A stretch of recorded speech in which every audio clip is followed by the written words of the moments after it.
ATM আজাহারের মুক্তি না হওয়া পর্যন্ত রাজপথে থাকার ঘোষণা দিয়েছেন জামাত ইসলামের আমির ডক্টর শফিকুর রহমান। মঙ্গলবার বিকেলে রাজধানীর পল্টন মোড়ে আজাহারের মুক্তির দাবিতে আয়োজিত সমাবেশে এই ঘোষণা দেন তিনি। কেন এই বৈষম্য? আমরা তো নিজের থেকে অন্যান্য নেতৃবৃন্দের মুক্তির দাবি জানিয়েছিলাম, এই উদারতা আমরা দেখিয়েছিলাম, উদারতা আমরা দেখিয়েও যাব, কিন্তু আজহারুল ইসলাম সাহেব কবে মুক্তি হবেন সুস্পষ্টভাবে জানতে চাই সরকারের কাছে।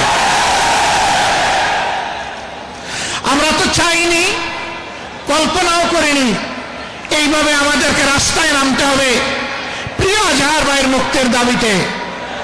আমরা বাধ্য হয়েছি। আমরা স্পষ্ট বার্তা দিতে চাই, তার মুক্তি না হওয়া পর্যন্ত এই সমাবেশ প্রথমও নয়, শেষও নয়, সমাবেশ, বিক্ষোভ, আন্দোলন অব্যাহত থাকবে। তিনি বলেন, আমরা ভদ্র কিন্তু বোকা নয়, আমাদের আর ধৈর্যের পরীক্ষা নেবেন না। 13টি বছর হারিয়ে গেল, এগুলা কেউ ফিরিয়ে দিতে পারবেন না।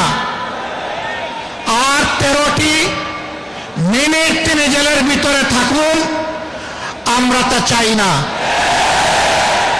আমরা ভদ্র কিন্তু আমরা বোকা নই।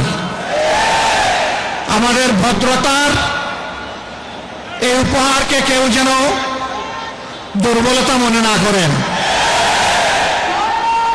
ভদ্রতা যখন শক্ত হয় তখন কি পরিমাণ শক্ত হতে পারে 15.5 বছর তা বাংলাদেশ দেখেছে। মালয়েশিয়ান প্রযুক্তিতে তৈরি অত্যাধুনিক cleaning machine modern vacuum cleaner যে কোনো ধরনের ধুলো ময়লাকে পরিষ্কার করে ঘরকে করে তুলুন চকচকে ও আকর্ষণীয়। Modem, brand of luxury. এ সময় সরকারের উদ্দেশ্যে জামাতের আমির বলেন, ফ্যাসিস্ট আওয়ামী লীগ জামাতের নিবন্ধন কেড়ে নিয়েছে। অভ্যুত্থানের পরেও কেন নিবন্ধন ফিরে পাচ্ছে না জামাত? জামাতের সাথে বৈষম্য কেন? কেন আমাদের নিবন্ধন আটকে রেখেছেন?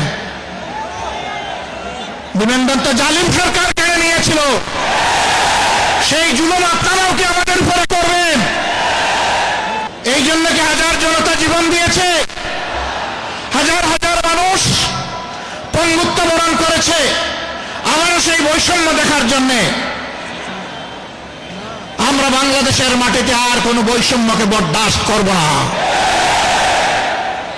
সকল বৈষম্যের কবর রচনা না হওয়া পর্যন্ত আমাদের আন্দোলন অব্যাহত থাকবে ইনশাআল্লাহ। আমি প্রিয় সহকর্মীদের কাছে জানতে চাই, 15.5 বছর জীবন দিতে যেমন ভয় করেন নাই, গুলির সামনে বুক পেতে দিতে ভয় করেন নাই, সর্বশেষ জুলাই আন্দোলনে শরিক হয়ে যেমন করে দেশপ্রেমের দায়িত্ব এবং দেশপ্রেমের প্রমাণ পেশ করেছেন, একটি মানবিক বাংলাদেশ, বৈষম্যহীন বাংলাদেশ গড়ে তোলা পর্যন্ত আপনারা কি একই লড়াই করার জন্য প্রস্তুত আছেন? সমাবেশে অন্যান্যরা বলেন, জামাতের আমিরের অনুমতি পেলেই ঢাকা অচল করে দেবে জামাতের নেতাকর্মীরা। সংক্ষিপ্ত সমাবেশে জামাতের আমিরের নেতৃত্বে মিছিল নিয়ে শাহবাগের অভিমুখে যাত্রা শুরু করেন নেতাকর্মীরা। এদিকে সবার কণ্ঠে ছিল আজহারের মুক্তির দাবি ও দলের নিবন্ধন ফিরে পাওয়ার প্রয়াস। আরিয়ান সাকিব, ভিওডি বাংলা, ঢাকা।